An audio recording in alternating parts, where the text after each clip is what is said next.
So if you're a Legend of Zelda Tears of the Kingdom fan, or just a Legend of Zelda fan in general, this is probably one of the biggest weeks, at least of your year, potentially of the decade, maybe of your life, depending on how old you are. I mean, I'm an old guy who knows when my time is going to be up. And as a Legend of Zelda fan, I'm very excited. It's the final week. It's the final countdown until The Legend of Zelda Tears of the Kingdom is available for all of us to play. All of the speculation, all of the hype, all of the trailers, all the questions will finally be answered when this game releases on this Friday. And of course, this is Sunday, the start of the week. So there's a lot of fun stuff that's happening with this. But something that's actually happening is people are actually getting their physical copies of the game early. And I want to talk about that, talk about what's going on with that, see if you might potentially get your game that you have ordered for Tears of the Kingdom, because I'm sure you pre-ordered the thing if you get it early. And if you do get it early, sort of what's the story behind this and what you should and shouldn't do online as far as etiquette is concerned. So if this is your first time on the channel and you're a fan of The Legend of Zelda,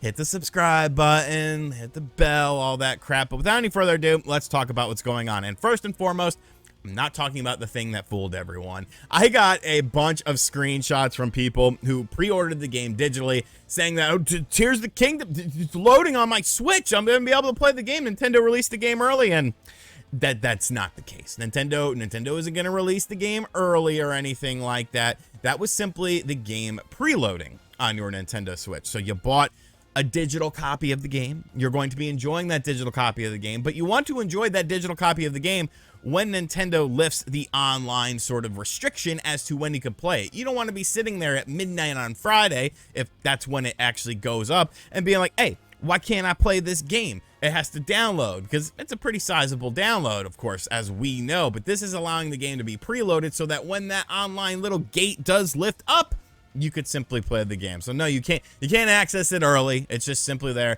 as a convenience. So then what am I talking about with the game? Well, beyond the things like the leaked copies and the pirated copies, legal copies are actually getting out there, and they're being sent by major distributors of video games and video game material. I woke up on Saturday morning and I was laying in bed scrolling through my YouTube sub feed, and I saw that a YouTube creator by the name of Mike Odyssey had made a hands-on preview of The Legend of Zelda Tears of the Kingdom, and I'm like, I'm pretty sure he didn't go to that preview event that, of course, happened about a week and a half ago. So what the hell is he talking about? So I clicked on the video, and I'm watching the video, and, you know, I've taken a look at some of the leaks, so I kind of know what's going on with this game and sort of what to expect. And he was saying things that, based on the leaks, would have made sense and probably would have been true. So I do feel like he was playing the game, but it was kind of a question of, well, how the hell is he playing the game? So I scrolled through the comment section and I actually found this comment here. Somebody had asked him why people are saying a review copy. Really? So Mike is the only YouTuber that got a review copy? Odd. To which Mike said, well, the only reason I made this vid is because I got an early copy from Amazon, and I am only going over the same footage already out by Nintendo, just providing a few more details and comparing it to the beginning of Breath of the Wild. So, you know, Mike isn't the biggest channel in the world, but I'm sure he's not lying about getting a copy of the game from Amazon, because he is a somewhat sizable channel on the scope of YouTube stuff. And this is something that does happen from time to time. You know, think of all the times you've seen like a physical copy of a game sort of get out there early. Like, how do you think this game already leaked online? We of course saw it with things like the Zelda Switch OLED system. You know, that kind of got out there early. You know, back in the original OLED system, that ended up getting out there early. You usually see it with smaller mom and pop situations like I had with Metroid Dread. Of course, they're not selling me stuff anymore there. But you know, it was a situation where, you know, they just were willing to sell the game for early for whatever reason. Maybe they didn't realize that it was street dated or whatever. So these things sort of happen, and you wouldn't expect it to happen with Amazon or Walmart. But in the comments, he actually says that, you know, there's other manufacturers that he have heard that are actually sending this game out early. So if you got the game from Amazon pre-ordered, you might end up getting the game early. It seems like he's had it for a little while too. And like I said, you know, kind of would ruin his reputation if he got caught lying about this. So I don't think he's willing to do that, but you know, maybe he is. Who's to say, you know, but I'd like to give people the benefit of the doubt. But if this is indeed happening, which I do think it is, I mean, there are copies out there in the wild, regardless, what do you do? you know, how do you sort of handle this situation? Because obviously you're going to be very excited. You might even think, well, I need to make a YouTube channel. I need to, you know, go ahead and get online and show off my copy and stuff like that. And I do want to give you some advice with stuff like that. Nintendo is obviously watching this game like a hawk. Okay, with the whole commercial thing that I ran into with this game and Nintendo, and they took down that video, they're watching this game like a hawk. So you got to be smart, even though the embargo doesn't necessarily apply to you. And, you know, you could argue that, you could take it to court, you know, take that shit to trial, bitch, a little Mr. Big. But are you going to win that case? Are you going to win that case? Do you think YouTube is going to want to deal with that? Or you think YouTube is just going to be like, okay, we're just going to take down this video because it's a copyright strike according to Nintendo? You know, it's an unfortunate thing that people would get themselves in that situation. I've been in that situation. Like I said, Metroid Dread, go watch my saga with that. I got lucky. YouTube sided with me.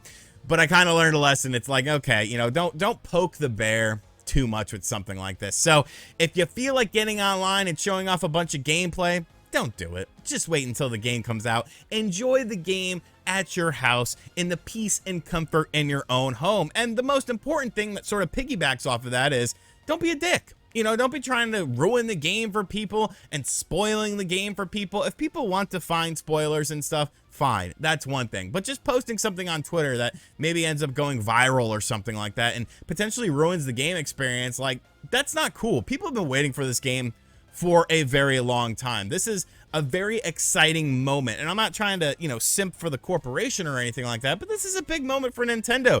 When you look at things, I still feel like this is the swan song for the Nintendo Switch, and, you know, what a way to go out if this is indeed the game, with something that, from previews that we've seen and the gameplay footage, seems to be a massive experience with a lot of layers to it and a lot of different things going on that differentiate itself from its original predecessor, but, you know, still make it feel a little bit familiar, but with a whole bunch of freshness. So you might get your copy early. Is RGT getting his copy early? No. I ordered the collector's edition. It is now coming in on May 15th instead of the 16th, which, I mean, that's a couple days after. So, you know, I'm not too thrilled about that. I will be purchasing the game digitally, though, so that I can just, you know, crank out some thoughts on the game, and maybe then they'll do a full preview on, or a review on it later on, because obviously this is going to be a massive game. I kept getting lost in Breath of the Wild. Open world games in general, I tend to sort of veer off the path anyways and try to, you know, find little side. I love side missions in open world games, because side missions most of the time are more interesting than the main missions to me, because they're condensed and they, you know, they have a start and an end, and you get that satisfaction within, you know, a few minutes as opposed to like a few hours with a story mission. But I'm just rambling right now. But keep your eyes out, kiddos. Keep your eyes out at your local retailers. Keep your eyes out on your Amazon pre-order, your Walmart pre-order, your GameStop pre-order, because your Tears of the Kingdom game might be coming in earlier than expected, especially Amazon, because that's where Mike got his copy from. So let me know what you think of everything in the comment section down below. And as always, guys, thank you for checking out this video. If you're new to the channel, be sure to hit that subscribe button, like, comment, and share. Hit the bell notification as well. Hope you enjoy this week. It's going to be a fun week. We'll be talking a lot about Zelda stuff. And as always, I'll catch you guys on the next video. Later.